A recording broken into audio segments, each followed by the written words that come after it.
हरे कृष्णा। प्रेम से बोलिए श्री सत्यनारायण भगवान की जय। आज सावन पूर्णिमा है। आज के दिन जो भी भक्त सच्चे मन से श्री सत्यनारायण भगवान का व्रत करके इस कथा को पढ़ता है या सुनता है, सत्यनारायण भगवान उनकी सभी मनोकामनाओं को पूर्ण करते हैं। आज आप सभी को सावन पूर्णिमा और रक्षाबंधन की हार्दिक शुभकामनाएं। तो आइए रिस्पान करते हैं श्री सत्यनारायण व्रत कथा का। प्रेम से बोलिए श्री गणेश भगवान की जय, श्री सत्यनारायण भगवान की जय। एक समय की बात है, नैमिषारण्य तीर्थ में शौनक आदि 88,000 ऋषियों ने श्री सूत जी से पूछा, हे प्रभु, इस कलयुग में वेद विद्या रहित मनुष्यों को प्रभु भक्ति किस प्रकार मिल सकती है तथा उनका उद्धार कैसे होगा। हे मुनि श्रेष्ठ, कोई ऐसा तप बताइए जिससे थोड़े समय में ही पुण्य मिले और मनोवांछित फल भी मिल जाए। इस प्रकार की कथा सुनने की हम इच्छा रखते हैं। सर्व शास्त्रों के ज्ञाता श्री सूत जी बोले, हे वैष्णवों में पूज्य, आप सबने प्राणियों के हित की बात पूछी है, इसलिए मैं एक श्रेष्ठ व्रत को आप लोगों को बताऊंगा, जिसे नारद जी ने लक्ष्मी नारायण से पूछा था और लक्ष्मीपति ने मुनि श्रेष्ठ नारद जी से कहा था। आप सब इसे ध्यान से सुनिए। एक समय योगी राज नारद जी दूसरों की हित की इच्छा के लिए अनेक लोकों में घूमते हुए मृत्यु लोक में आ पहुँचे, जहाँ उन्होंने अनेक योनियों में जन्मे प्राय सभी मनुष्यों को अपने कर्मों द्वारा अनेकों दुखों से पीड़ित देखा। उनका दुख देख नारद जी सोचने लगे कि कैसा यत्न किया जाए जिसके करने से निश्चित रूप से मानव के दुखों का अंत हो जाए। इसी विचार पर मनन करते हुए वह विष्णु लोक में गए। वहां वह देवों के ईश नारायण की स्तुति करने लगे, जिनके हाथों में शंख, चक्र, गदा और पद्म थे, गले में वरमाला पहने हुए थे। स्तुति करते हुए नारद जी बोले, हे भगवान, आप अत्यंत शक्ति से संपन्न हैं। मन तथा वाणी भी आपको नहीं पा सकती। आपका आदि, मध्य तथा अंत नहीं है। निर्गुण स्वरूप सृष्टि के कारण भक्तों के दुखों को दूर करने वाले हैं। आपको मेरा नमस्कार है। नारद जी की स्तुति सुनकर विष्णु भगवान बोले, हे मुनि श्रेष्ठ, आपके मन में क्या बात है? आप किस काम के लिए पधारे हैं, उसे निसंकोच कहो। इस पर नारद मुनि बोले कि मृत्यु लोक में अनेक योनियों में जन्मे मनुष्य अपने कर्मों के द्वारा अनेकों दुखों से दुखी हो रहे हैं।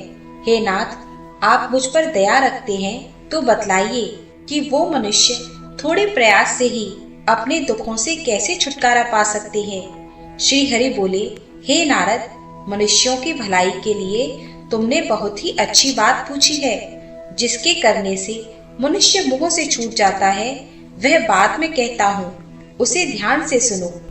स्वर्ग लोक व मृत्यु लोक दोनों में दुर्लभ उत्तम व्रत है जो पुण्य देने वाला है। आज प्रेमवश होकर मैं तुमसे कहता हूँ, श्री सत्यनारायण भगवान का यह व्रत अच्छी तरह विधि पूर्वक करके मनुष्य तुरंत ही यहाँ सुख भोग कर मरने पर मोक्ष पाता है। श्री हरि के वचन सुनकर नारद जी बोले कि उस व्रत का फल क्या है और उसका विधान क्या है। यह व्रत किसने किया, इस व्रत को किस दिन करना चाहिए, सभी कुछ विस्तार से बताइए। नारद की बात सुनकर श्री हरि बोले, दुख शोक को दूर करने वाला, यह सभी स्थानों पर विजय दिलाने वाला है। मानव को भक्ति और श्रद्धा के साथ शाम को श्री सत्यनारायण की पूजा धर्म परायण होकर ब्राह्मणों व बंधुओं के साथ करनी चाहिए। भक्ति भाव से ही निवेद, केले का फल, घी, दूध और गेहूं का आटा सवाया ले। गेहूं के स्थान पर साठी का आटा, शक्कर तथा गुड़ लेकर वह सभी भक्षण योग्य पदार्थों को मिलाकर भगवान का भोग लगाए। ब्राह्मणों सहित बंधु बांधुओं को भी भोजन कराए। उसके बाद स्वयं भोजन करे। भजन कीर्तन के साथ भगवान की भक्ति में लीन हो जाए। इस तरह से सत्यनारायण भगवान का यह व्रत करने पर मनुष्य की सारी इच्छाएं निश्चित रूप से पूरी होती हैं। इस कली काल अर्थात कलयुग में मृत्यु लोक में मोक्ष का यही एक सरल उपाय बताया गया है। श्री सत्यनारायण व्रत कथा का पहला अध्याय संपूर्ण। बोलिए श्री सत्यनारायण भगवान की जय, विष्णु भगवान की जय। सूत जी बोले, हे ऋषियों, जिसने पहले समय में इस व्रत को किया था उसका इतिहास कहता हूँ, ध्यान से सुनो। सुंदर काशीपुरी नगरी में एक अत्यंत निर्धन ब्राह्मण रहता था। भूख प्यास से परेशान वह धरती पर घूमता रहता था। ब्राह्मणों से प्रेम करने वाले भगवान ने एक दिन ब्राह्मण का वेश धारण कर उसके पास जाकर पूछा, हे विप्र, नित्य दुखी होकर तुम पृथ्वी पर क्यों घूमते हो? दीन ब्राह्मण बोला, मैं निर्धन ब्राह्मण हूँ, भिक्षा के लिए धरती पर घूमता हूँ। हे भगवान, यदि आप इसका कोई उपाय जानते हो तो बतलाइए। वृद्ध ब्राह्मण कहता है कि सत्यनारायण भगवान मनोवांछित फल देने वाले हैं, इसलिए तुम उनका पूजन करो। इसे करने से मनुष्य सभी दुखों से मुक्त हो जाता है। वृद्ध ब्राह्मण बनकर आए सत्यनारायण भगवान उस निर्धन ब्राह्मण को व्रत का सारा विधान बतलाकर अंतर ध्यान हो गए। ब्राह्मण मन ही मन सोचने लगा कि जिस व्रत को वृद्ध ब्राह्मण करने के लिए कह गया है, मैं उसे जरूर करूंगा। यह निश्चय करने के बाद उसे रात में नींद नहीं आई। वह सवेरे उठकर सत्यनारायण भगवान के व्रत का निश्चय कर भिक्षा के लिए चला गया। उस दिन निर्धन ब्राह्मण को भिक्षा में बहुत सा धन मिला, जिससे उसने बंधु बांधुओं के साथ मिलकर श्री सत्यनारायण भगवान का व्रत संपन्न किया। भगवान सत्यनारायण का व्रत संपन्न करने के बाद वह निर्धन ब्राह्मण सभी दुखों से छूट गया और अनेक प्रकार की संपत्तियों से युक्त हो गया। उसी समय से यह ब्राह्मण हर मास इस व्रत को करने लगा। इस तरह से सत्यनारायण भगवान के व्रत को जो मनुष्य करेगा वह सभी प्रकार के पापों से छूटकर मोक्ष को प्राप्त होगा। जो मनुष्य इस व्रत को करेगा वह भी सभी दुखों से मुक्त हो जाएगा।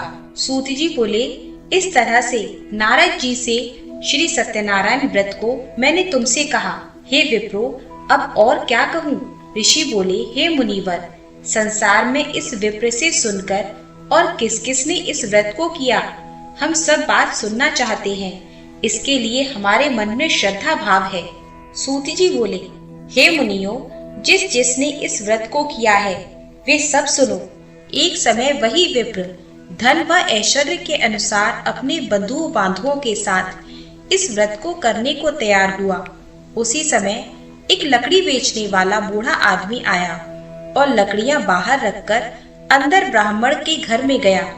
प्यास से दुखी व लकड़हारा उनको व्रत करते देख विप्र को नमस्कार कर पूछने लगा कि आप यह क्या कर रहे हैं? तो उन्होंने बताया कि व्रत कर रहा हूँ। तब लकड़हारा पूछने लगा कि इसे करने से क्या फल मिलता है, कृपया मुझे भी बताइए। ब्राह्मण ने कहा कि यह सब मनोकामनाओं को पूरा करने वाला यह सत्यनारायण भगवान का व्रत है। इनकी कृपा से ही मेरे घर में धन धान्य आदि की वृद्धि हुई है। विप्र से सत्यनारायण व्रत के बारे में जानकर लकड़हारा बहुत प्रसन्न हुआ। चरणामृत लेकर वह प्रसाद खाने के बाद वह अपने घर गया। लकड़हारे ने अपने मन में संकल्प किया कि आज लकड़ी बेचने से जो धन मिलेगा उसी से श्री सत्यनारायण भगवान का उत्तम व्रत करूंगा। मन में इस विचार को ले वह बूढ़ा आदमी सिर पर लकड़ियों को रखकर उस नगर में बेचने गया जहाँ धनी लोग ज्यादा रहते थे। उस नगर में उसे अपनी लकड़ियों का दाम पहले से 4 गुना अधिक मिला। बूढ़ा प्रसन्नता के साथ दाम लेकर केले, शक्कर, घी, दूध, दही और गेहूं का आटा ले और सत्यनारायण भगवान के व्रत की अन्य सामग्रियों को लेकर अपने घर गया। वहां उसने अपने बंधु बांधुओं को बुलाकर विधि विधान से सत्यनारायण भगवान का पूजन और व्रत किया। इस व्रत के प्रभाव से वह बूढ़ा लकड़हारा धन पुत्र आदि से युक्त होकर संसार के समस्त सुख भोग कर अंत में बैकुंठ धाम को चला गया। श्री सत्यनारायण व्रत कथा का दूसरा अध्याय संपूर्ण।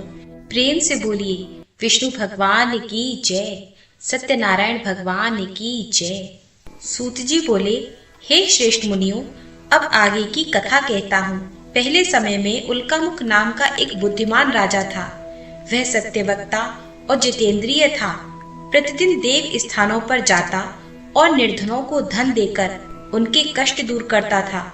उसकी पत्नी कमल के समान मुख वाली तथा सती साध्वी थी। भद्रशिला नदी के तट पर उन दोनों ने श्री सत्यनारायण भगवान का व्रत किया।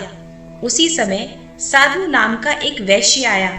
उसके पास व्यापार के लिए बहुत सा धन भी था। राजा को व्रत करते देखकर वह विनय के साथ पूछने लगा, हे राजन, भक्ति भाव से पूर्ण होकर आप यह क्या कर रहे हैं? मैं सुनने की इच्छा रखता हूँ, तो आप मुझे बताइए।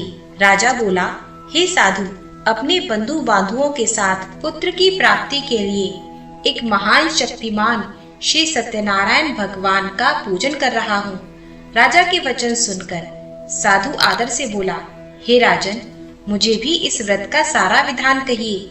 आपके कथन अनुसार मैं भी इस व्रत को करूँगा। मेरे भी संतान नहीं है और इस व्रत को करने से निश्चित रूप से मुझे संतान की प्राप्ति होगी। राजा से व्रत का सारा विधान सुनकर व्यापार से निवृत्त हो वह अपने घर गया। साधु ने अपनी पत्नी को संतान देने वाले इस व्रत का वर्णन कह सुनाया और कहा कि जब मेरे संतान होगी तब मैं इस व्रत को करूँगा। साधु ने इस तरह के वचन अपनी पत्नी लीलावती से कहे। एक दिन लीलावती पति के साथ आनंदित हो सांसारिक धर्म में प्रवृत्त होकर सत्यनारायण भगवान की कृपा से गर्भवती हो गई। 10वें महीने में उसके गर्भ से एक सुंदर कन्या ने जन्म लिया। दिनों दिन वह कन्या ऐसे बढ़ने लगी जैसे शुक्ल पक्ष का चंद्रमा बढ़ता है। माता पिता ने अपनी कन्या का नाम कलावती रखा। एक दिन लीलावती ने मीठे शब्दों में अपने पति को याद दिलाया कि आपने सत्यनारायण भगवान के जिस व्रत को करने का संकल्प लिया था उसे करने का समय आ गया है। आप इस व्रत को करिए। साधु बोला, हे प्रिय, इस व्रत को मैं उसके विवाह पर करूँगा। इस प्रकार अपनी पत्नी को आश्वासन देकर वह नगर को चला गया। कलावती पिता के घर में रहकर वृद्धि को प्राप्त हो गई। साधु ने एक बार नगर में अपनी कन्या को सखियों के साथ देखा तो तुरंत ही दूत को बुलाया और कहा कि मेरी कन्या के योग्य वर देख कर लाओ। साधु की बात सुनकर दूत कंचन नगर में पहुंचा और वहां देखभाल कर लड़की के लिए सुयोग्य बड़े पुत्र को ले आया। सुयोग्य लड़के को देखकर साधु ने बंधु बांधुओं को बुलाकर अपनी पुत्री का विवाह कर दिया। लेकिन दुर्भाग्य की बात ये कि साधु ने अभी भी श्री सत्यनारायण भगवान का व्रत नहीं किया। इस पर श्री भगवान क्रोधित हो गए और श्राप दिया कि साधु को अत्यंत दुख मिले। अपने कार्य में कुशल साधु बनिया जमाई को लेकर समुद्र के पास स्थित रत्नपुर नगर में गया। वहां जाकर दामाद ससुर दोनों मिलकर चंद्रकेतु राजा के नगर में व्यापार करने लगे। एक दिन भगवान सत्यनारायण की माया से एक चोर राजा का धन चुराकर भागा जा रहा था। उसने राजा के सिपाहियों को अपना पीछा करते देखा तो चुराया हुआ धन वहां रख दिया जहां साधु अपने जमाई के साथ ठहरा हुआ था। राजा के सिपाहियों ने साधु वैश्य के पास राजा का धन पड़ा देखा तो वह ससुर जमाई दोनों को बांधकर प्रसन्नता के साथ राजा के पास ले गए और कहा कि उन दोनों चोरों को हम पकड़ लाए हैं, आप आगे की कार्यवाही की आज्ञा दें। राजा की आज्ञा से उन दोनों को कठिन कारावास में डाल दिया गया और उनका सारा धन भी छीन लिया गया। श्री सत्यनारायण भगवान के श्राप से साधु की पत्नी भी बहुत दुखी हुई। घर में जो धन रखा था उसे चोर चुरा ले गए। शारीरिक तथा मानसिक पीड़ा व भूख प्यास से अति दुखी हो अन्न की चिंता में कलावती एक ब्राह्मण के घर गई। वहां उसने श्री सत्यनारायण भगवान का व्रत होते देखा, फिर कथा भी सुनी। वह प्रसाद ग्रहण कर वह रात को घर वापस आई। माता ने कलावती से पूछा, हे पुत्री, अब तक तुम कहाँ थी? तेरे मन में क्या है? कलावती ने अपनी माता से कहा, हे माता, मैंने एक ब्राह्मण के घर में श्री सत्यनारायण भगवान का व्रत देखा है। कन्या के वचन सुनकर लीलावती भगवान के पूजन की तैयारी करने लगी।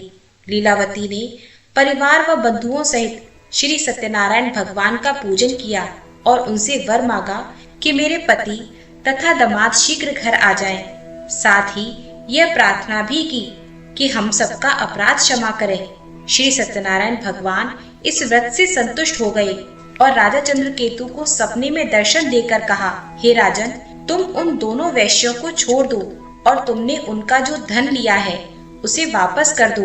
अगर ऐसा नहीं किया तो मैं तुम्हारा धन, राज्य व संतान सभी को नष्ट कर दूंगा।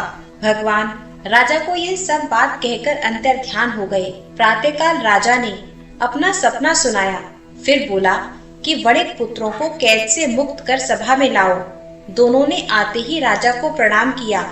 राजा मीठी वाणी में बोला, हे महानुभावों, भाग्यवश ऐसा कठिन दुख तुम्हें प्राप्त हुआ है, लेकिन अब तुम्हें कोई भय नहीं। ऐसा कहकर राजा ने उन दोनों को नए वस्त्र आभूषण भी पहनाए और जितना धन उनका लिया था उससे दुगना धन वापस कर दिया। दोनों वैश्य अपने घर को चल दिए। श्री सत्यनारायण व्रत कथा का 3रा अध्याय संपूर्ण। प्रेम से बोलिए श्री सत्यनारायण भगवान की जय, विष्णु भगवान की जय। सूत जी बोले, वैश्य ने मंगलाचार कर अपनी यात्रा आरंभ की और अपने नगर की ओर चल दिया। उसके थोड़ी दूर जाने पर दंडी वेशधारी श्री सत्यनारायण ने उससे पूछा, हे साधु, तेरी नाव में क्या है? अभिमानी वणिक हंसता हुआ बोला, हे दंडी, आप क्यों पूछते हो? क्या धन लेने की इच्छा है?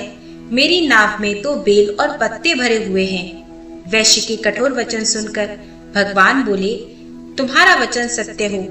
दंडी ऐसे वचन कहकर वहां से दूर चले गए। कुछ दूर जाकर समुद्र के किनारे बैठ गए। दंडी के जाने के बाद साधु ने नृत्य क्रिया के पश्चात नाव को ऊंची उठा देखकर अचंभा माना और नाव में बेल पत्ते आदि देखकर वह मूर्छित हो जमीन पर गिर पड़ा।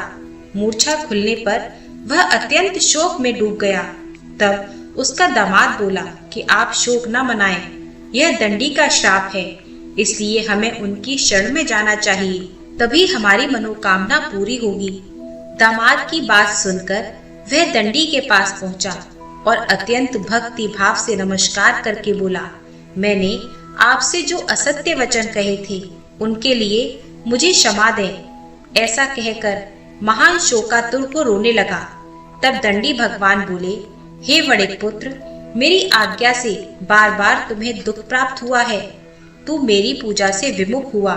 साधु बोला, हे भगवान, आपकी माया से ब्रह्म आदि देवता भी आपके रूप को नहीं जान सकते, तो मैं अज्ञानी कैसे जान सकता हूँ? आप प्रसन्न होइए। अब मैं सामर्थ्य के अनुसार आपकी पूजा करूँगा। मेरी रक्षा करो और पहले के समान नौका में धन भर दो। साधु वैश्य के भक्ति पूर्वक वचन सुनकर भगवान प्रसन्न हो गए और उसकी इच्छा अनुसार वरदान देकर अंतर ध्यान हो गए। ससुर जमाई जब नाव के पास आए तो नाव धन से भरी हुई थी। फिर वहीं अपने अन्य साथियों के साथ सत्यनारायण भगवान का पूजन कर अपने नगर को चल दिए। जब नगर के नजदीक पहुंचे तो दूत को घर पर खबर करने के लिए भेज दिया। दूत साधु की पत्नी को प्रणाम कर कहता है कि मालिक अपने दामाद सहित नगर के निकट आ गए हैं। दूत की बात सुनकर साधु की पत्नी लीलावती ने बड़े हर्ष के साथ सत्यनारायण भगवान का पूजन कर अपनी पुत्री कलावती से कहा कि मैं अपने पति के दर्शन को जाती हूँ, तू कार्य पूर्ण कर शीघ्र आ जाना। माता के ऐसे वचन सुनकर कलावती जल्दी में प्रसाद छोड़कर अपने पति के पास पहुँच गई। प्रसाद की अवज्ञा के कारण श्री सत्यनारायण भगवान रुष्ट हो गए और नाव सहित उसके पति को पानी में डुबो दिया। कलावती अपने पति को वहां ना पाकर रोती हुई जमीन पर गिर गई। नौका को डूबा हुआ देख वह कन्या को रोता हुआ देख साधु दुखी होकर बोला कि हे प्रभु, मुझसे तथा मेरे परिवार से जो भूल हुई है उसे आप क्षमा करें। साधु के दीन वचन सुनकर श्री सत्यनारायण भगवान प्रसन्न हो गए और आकाशवाणी हुई, हे साधु, तेरी कन्या मेरे प्रसाद को छोड़कर आई है, इसलिए उसका पति अदृश्य हो गया है। यदि वह घर जाकर प्रसाद खाकर लौटती है तो इसे इसका पति अवश्य मिलेगा। ऐसी आकाशवाणी सुनकर कलावती घर पहुंचकर प्रसाद खाती है और फिर आकर अपने पति के दर्शन करती है। उसके बाद साधु अपने बंधु बांधवों सहित श्री सत्यनारायण भगवान का विधि विधान से पूजन करता है। इस लोक का सुख भोग कर अंत में स्वर्गलोक जाता है। श्री सत्यनारायण व्रत कथा का चौथा अध्याय संपूर्ण। प्रेम से बोलिए सत्यनारायण भगवान की जय, विष्णु भगवान की जय। सूत जी आगे कहते हैं, हे ऋषियों, मैं और भी एक कथा सुनाता हूँ, उसे भी ध्यान पूर्वक सुनो। प्रजा पालन में लीन तुंगध्वज नाम का एक राजा था। उसने भी भगवान का प्रसाद त्याग कर बहुत दुख सहन किया। एक बार वन में जाकर वन्य पशुओं को मारकर वह बड़ के पेड़ के नीचे आ गया। वहां उसने ग्वालों को भक्ति भाव से अपने बंधुओं सहित सत्यनारायण भगवान का पूजन करते देखा। अभिमानवश राजा उन्हें देखकर भी पूजा स्थान पर नहीं गया और ना ही उसने भगवान को नमस्कार किया। और जब ग्वालों ने राजा को प्रसाद दिया तो राजा ने वह प्रसाद नहीं खाया और प्रसाद को वहीं छोड़कर वह अपने नगर को चला गया। जब वह अपने नगर पहुंचा तो उसने वहां सब कुछ तहस नहस हुआ पाया तो वह शीघ्र ही समझ गया कि यह सब भगवान ने ही किया है। वह दोबारा ग्वालों के पास पहुंचा और विधि पूर्वक पूजा करके प्रसाद खाया तो श्री सत्यनारायण भगवान की कृपा से सब कुछ पहले जैसा हो गया। फिर दीर्घ काल तक सुख भोग कर मरने पर मोक्ष को प्राप्त हुआ। जो मनुष्य परम दुर्लभ इस व्रत को करेगा तो भगवान सत्यनारायण की अनुकंपा से उसे धन्य धान्य की प्राप्ति होगी। निर्धन धनी हो जाता है और भय मुक्त जीवन जीता है। संतानहीन मनुष्य को संतान सुख मिलता है और सारे मनोरथ पूर्ण होने पर मानव अंत काल में वैकुंठ धाम को जाता है। सूत जी बोले, जिन्होंने पहले इस व्रत को किया है अब उनके दूसरे जन्म की कथा कहता हूँ। वृद्ध सतानंद ब्राह्मण ने सुदामा का जन्म लेकर मोक्ष की प्राप्ति की। लकड़हारे ने अगले जन्म में निषाद बनकर मोक्ष को प्राप्त किया। उल्कामुख नाम का राजा दशरथ होकर बैकुंठ को गए। साधु नाम के वैश्य ने मोरध्वज बनकर अपने पुत्र को आरे से चीरकर मोक्ष को पाया। महाराज तुंगध्वज ने स्वयंभू होकर भगवान में भक्ति युक्त कर्म कर मोक्ष को पाया। श्री सत्यनारायण व्रत कथा का 5वां अध्याय संपूर्ण। प्रेम से बोलिए सत्यनारायण भगवान की जय, विष्णु भगवान की जय।